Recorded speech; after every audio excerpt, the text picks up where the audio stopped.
Alright, this is number 12 from the Math 2 practice exam. And it is that we're given this and we're asked what it is. Well, that hopefully you just know is a sphere. But I guess what could we talk about? Well, we could have a more general form of a sphere. So something like this. I've never seen it, but maybe you would have to complete the square to get this equation. Which if you did would definitely be a calculator question. Just use complete the square from the algebra menu. But if you have this, we know that the center is going to be x0, y0, z0, and then the radius would just be r. So I guess that's kind of what we would have. We're going to skip ahead, some calculator things getting skipped there, to number 16 is the next one that I would do by hand. And number 16 is about people going on a trip. So for these I usually set up a table if I can't just read it and figure out what to do. So the number of people going, there are always two chaperones going, they're going to be $7 a piece. The bus is $200, and then the number of people is going to vary. That's going to be n ultimately. So let's say that one person is going with those two chaperones. So your cost is going to be $200 for the bus, $7 each for the two chaperones, and then 1 times 7 for the person, giving you 214 plus 7 over 1 would be what that person would have to pay. If there are two people, it'd still be 200 plus 14, but now it's 2 times 7. Which gives us 214 plus 2 times 7 over 2. And then finally, if there are n people, so this is how I set these up. Usually I just read it and try to figure it out, but if I needed to, this is the technique I would use, so I recommend that you kind of learn it, is you just make a table, you figure it out for a couple of different scenarios, and then you generalize it to the nth scenario. But anyway, that would be B. The next problem that we're going to do is number 17.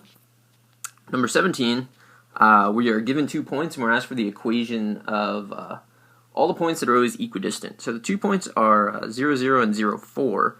So one point that's obviously equidistant would be the midpoint, which would be 0, 2, which fortunately is not an option, because that would be kind of the sucker's option if we were to take that. I'm going to put a line through these, and then kind of notice that any point on it is actually going to be equidistant from those two, and you can kind of just see that without much proof.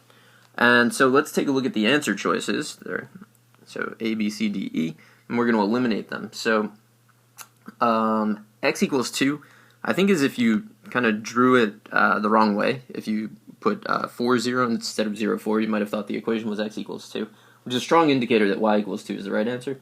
I know that when x is 0, I have to get 2 out of the equation, and doing that I can actually eliminate C and D. And then now I just have to choose between B and E, but obviously it's a horizontal line, so B is the right answer. I actually wouldn't have spent that much time on this question, but just so you can see what my thought process would have been. Let's take a look at another one. So number 19 is actually kind of an inequality, so we're given this, and we're just asked which of the following is equivalent to it. So I'm just going to rearrange this. So I subtract P from both sides, I'm going to add S to both sides, and then divide by 2 and get S is greater than 0. I mean, there's not much thought there. That's option D. Our next question would be number 20.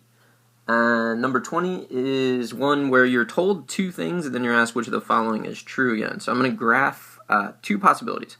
So I'm told that f of a does not equal f of b, and that the function is, well, we're not even told it's continuous. We're just told that a and b are in the domain. So that's one possible graph. A good idea is to always come up with two graphs if possible so that we can use them. So I have that. And now I'm going to look at the answer choices. So the first one said that A or B are equal to 0, but that's ridiculous. There's no reason that needs to be true. The next one is A is less than B. I don't see why that would need to be true because I just drew it two different ways. The next one is A is greater than B. Same reason, we can just eliminate that. Oh, actually, the way that I drew this doesn't really eliminate those, but I could have switched the 2 points. There's nothing about the 2 points that suggests that A needs to be to the left and B needs to be to the right. So, for example, I could have, when I labeled this, I could have just done, this. There's no reason I couldn't have done that. The next one is A does not equal B, which is actually going to be the answer choice. And then the one after that is A equals B, but that is kind of crazy. Because if A equals B, how could f of A not equal f of B, right? Okay, so that's how I would have done that. So the answer is obviously D. Let's take a look at number 21. So remember, I mean, I didn't skip one, but any that I'm skipping are because I would do them 100% on my calculator, so you'd have to see a different video for that. Number 21 is one of those where we're told stuff about a certain population.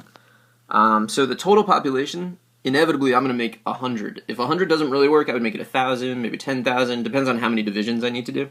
I'm told that a certain percentage, 75% of those people live within 10 miles of a city. So how many of them are living within 10 miles? Well, that's just going to be 75, because 75% of them. So 75% of 100 is 75. That's why 100 is a really good number to use. I'm then told of the people that live within 10 miles, 40% of them are in whatever, it doesn't really matter, single family house. So 40% of 75 is 30. So you could have done 10% is 7.5, so 20% is 15, so 40% is 30. But you should just use your calculator and do 0.4 times 75 and get that. And then the question is basically to find what percent of people live with a single family house within 10 miles. So really it's just this out of this, so 30 out of 100 is 30%. And that is option C. Alright, so I'm going to stop there, come back in another video, and do some more of these. Hope you found this helpful. Good luck.